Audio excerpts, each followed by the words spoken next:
Dear student, welcome to semester exams. मैं doctor स्वदेश सिंह।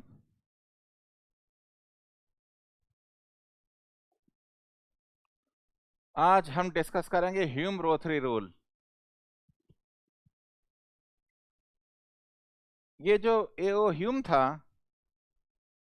ये बहुत ही कंट्रोवर्शियल आदमी था। He was strictly against the dislocation theory. जब ये डिसलोकेशन थ्योरी प्रपोज हुई थी, he was strictly against that. मेरा brief resume. Every Sunday 5 PM मैं लाइव होता हूँ इस चैनल में, तो कोई भी दिक्कत हो, कोई भी डाउट हो, you can connect me in this channel. तो आज का छोटा सा टॉपिक है और AKTU के सिलेबस में सेपरेटली मेंशन कर रखा है ह्यूम-रोथरी rule. Hume Rothery rule.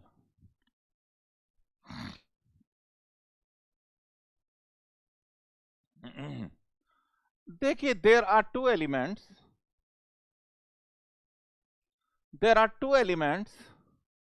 let us say element A, element B.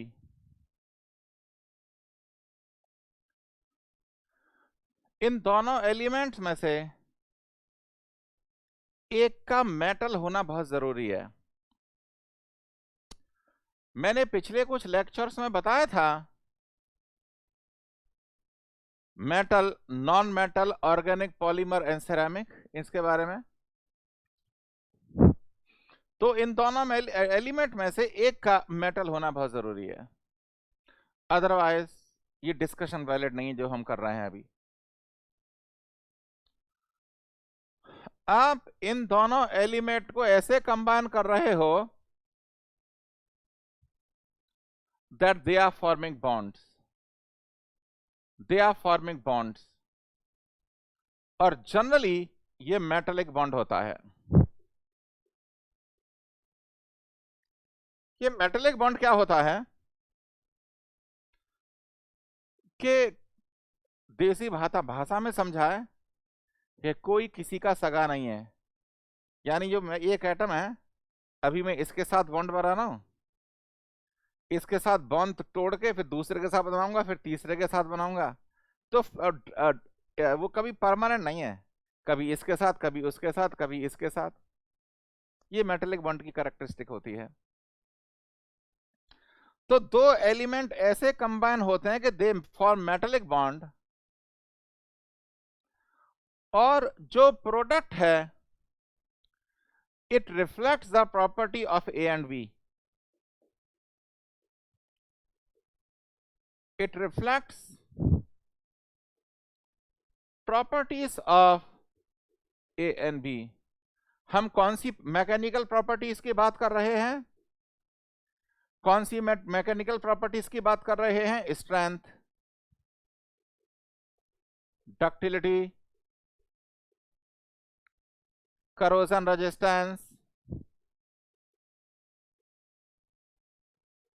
Resistance etcetera.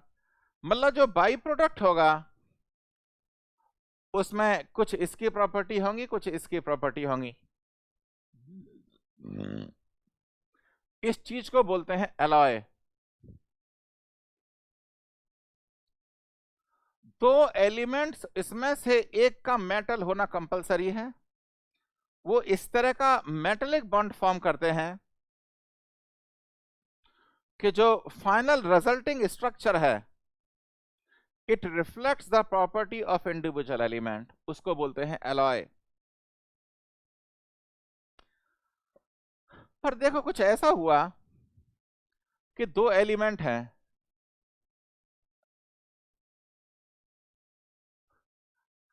और कंबाइन होके एक ऐसा प्रोडक्ट बनाया,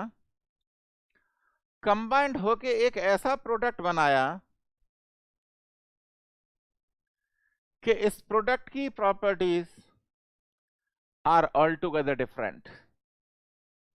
इस प्रोडक्ट की properties all together different from A and B, all together different from A and B.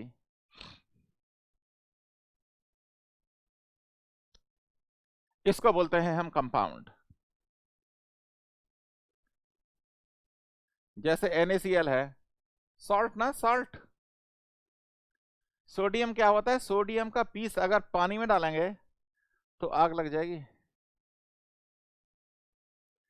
Chlorine gas deadly.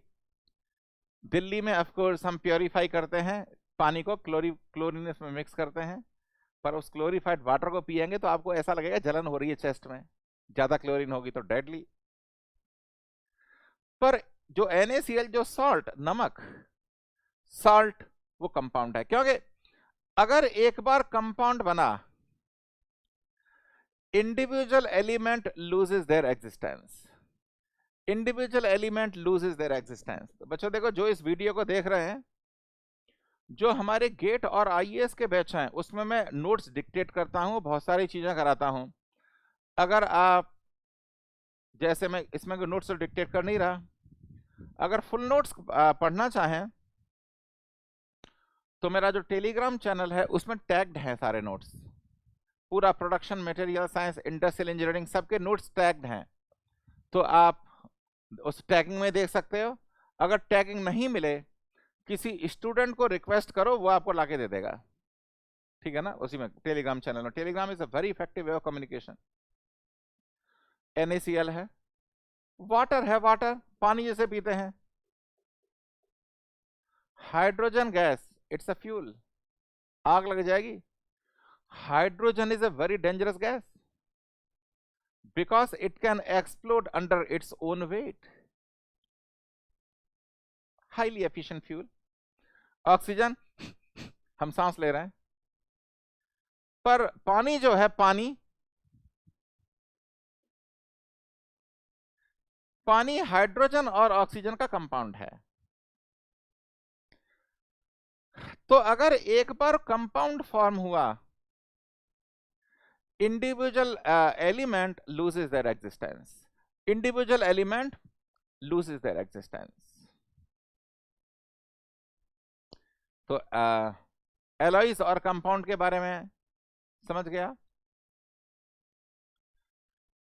अब देखो, एक चीज होती है इंटरमेटलिक इंक्लूजन्स, इंटरमेटलिक इंक्लूजन्स। इंटरमेटलिक इंक्लूजन एक टाइप का कंपाउंड होता है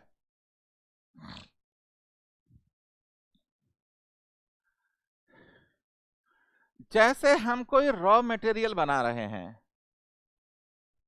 ओर से हम एक रॉ मटेरियल बना रहे हैं, ओर से हम एक रॉ मटेरियल बना रहे हैं, तो जो प्रोसेस यूज होती है वो होती है कास्टिंग। इसको बोलते हैं गेट,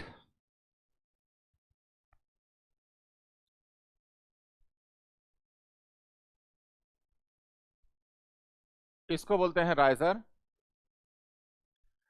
राइजर जब ये श्रिंक होगा तो राइजर से लिक्विड मेटल आएगा, और to show that casting is full. और ये हमारी सैंड मोल्ड है, सैंड मोल्ड, जिसे गांव में बोलते हैं ना, घरपतुआ बना रहे हो, घरपतुआ, इसे बोलते हैं सैंड मोल्ड।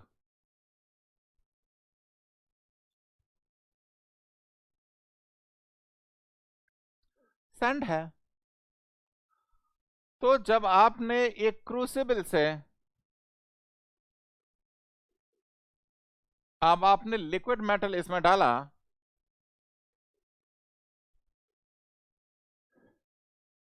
जब लिक्विड मेटल आपने सैंड मोल्ड में डाला,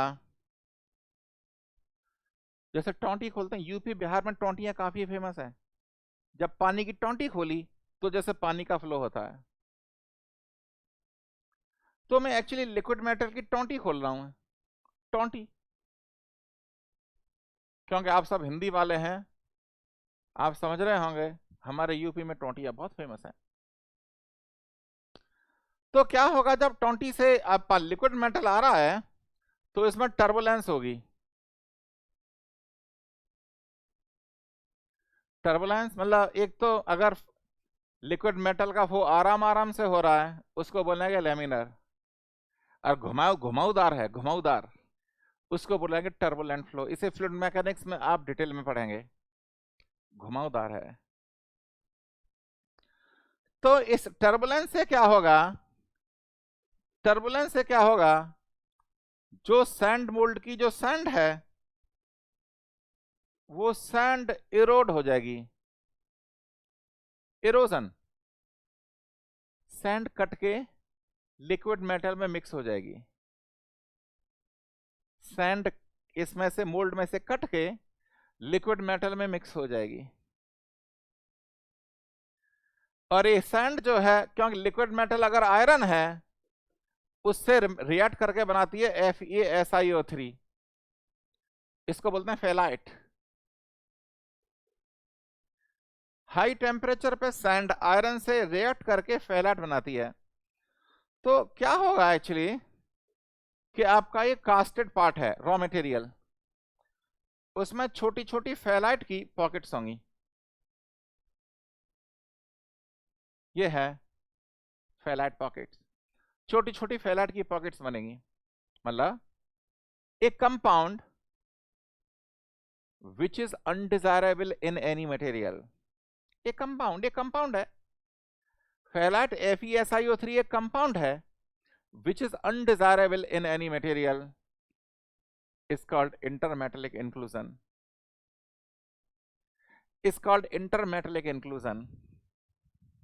इसकी प्रॉब्लम क्या है कि जब आप मशीन करोगे मेटल को, आप फर्स्ट ईयर में मशीन शॉप में गए होंगे, जब आप मशीन करोगे तो जब ये फेलाइट पॉकेट कटिंग एज के कांटेक्ट में आएंगी, जो टूल जो है जो मशीन कर रहा है टूल के कांटेक्ट में आएंगी, tool material will experience A shock और टूट जाएगा वो। तो अगर कोई मेटल है उसके बीच में छोटी छोटी पॉकेट हैं आपके किसी कंपाउंड की जो अनडिजायरेबल है, उसको बोलते हैं इंटरमेटलिक इंक्लूजन। तो तीन चीज हैं मैंने आपको अभी तक बताई, alloy, compound and intermetallic inclusion, alloy, compound and intermetallic inclusion. अब देखो सवाल ये उठता है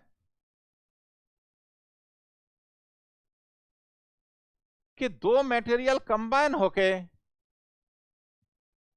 एलॉय कब बनाएंगे, दो मटेरियल कंबाइन होके एलॉय कब बनाएंगे। वो जब बनाएंगे जब conditions of Hume Rothery rule are satisfied.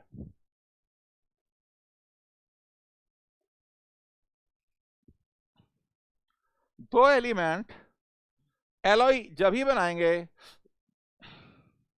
जब conditions of Hume Rothery rule are satisfied.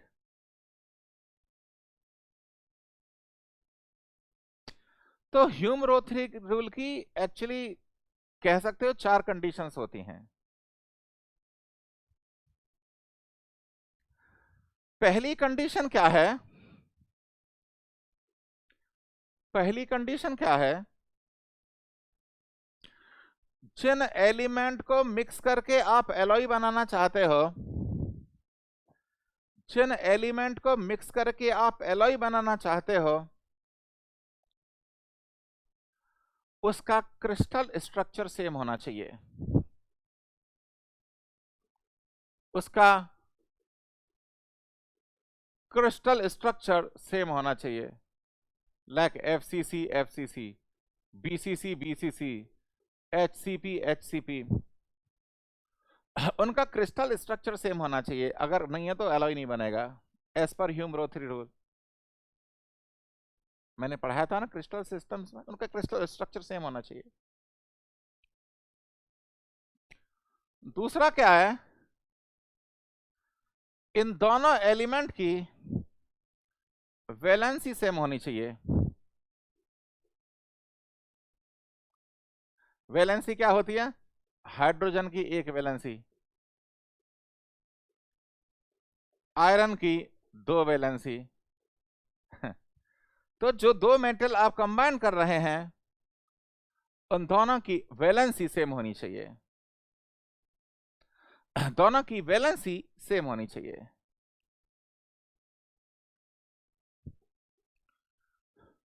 तीसरा क्या है, डिफरेंस इन एटॉमिक रेडियस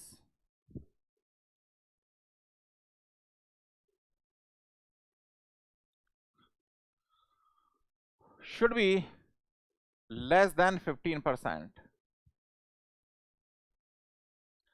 दोनों एलिमेंट की जो एटॉमिक रेडियस है उसका डिफरेंस 15% से ज्यादा नहीं होना चाहिए। मैं आपको एक रफ एग्जांपल देता हूं। जैसे जो एलिमेंट ए है उसकी एटॉमिक रेडियस है 10 एंगस्ट्रॉम, ये बहुत बड़ा है पर मैं रफ एग्जांपल ले रहा हूं। जो एलिमेंट ए है उसकी एटॉमिक रेडियस होनी चाहिए 10 एंगस्ट्रॉम। तो बी जो है इसका 15% कितना हो गया, 1.5 एंगस्ट्रॉम।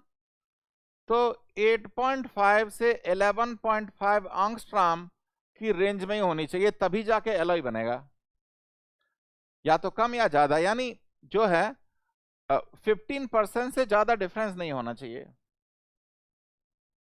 तभी जाके एलॉय बनेगा, अदरवाइज एलॉय नहीं बनेगा।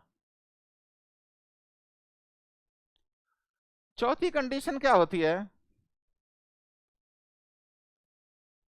इलेक्ट्रोनेगेटिविटी एंड आल्सो एफिनिटी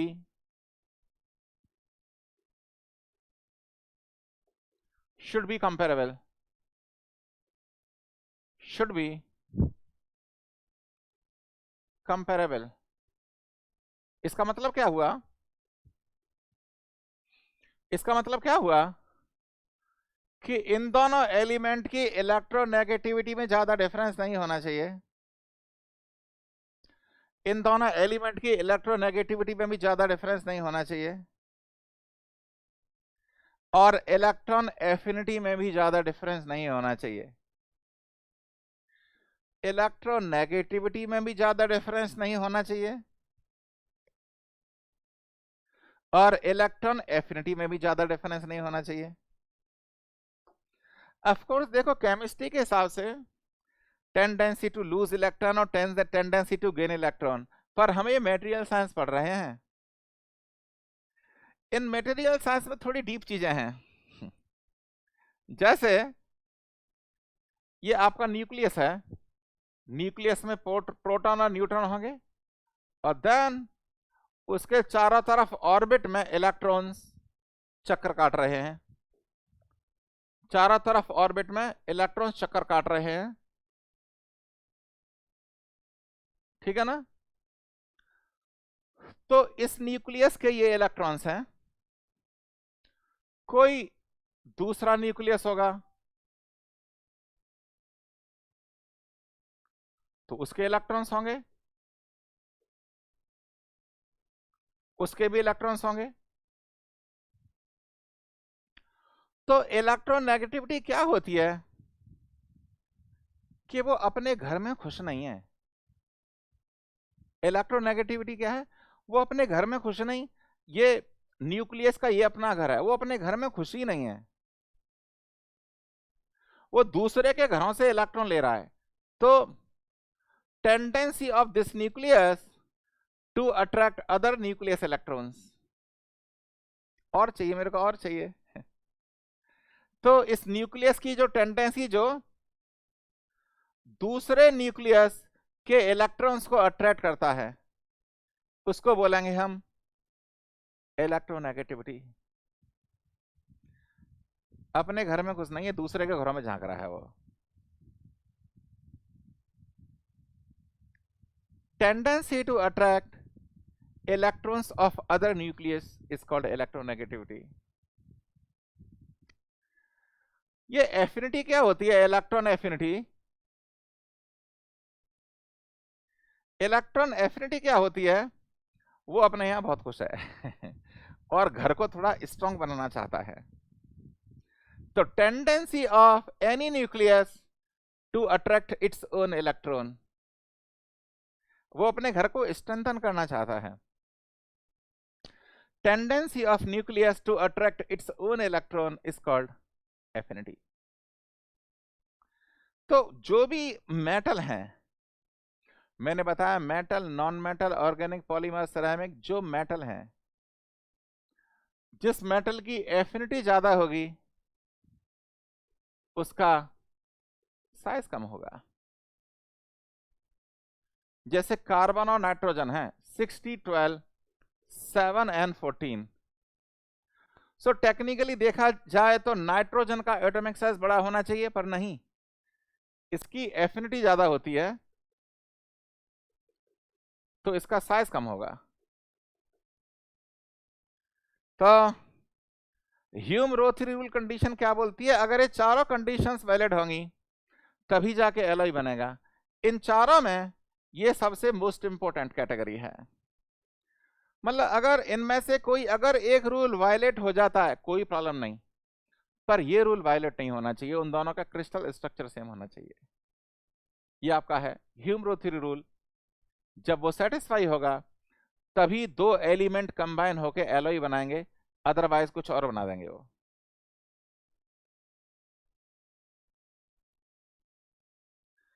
तो प्राइमरली आज हमने एलॉय कंपाउंड्स और ह्यूम-रोथ रूल डिस्कस किया। See you in the next lecture. All the best and good luck to you.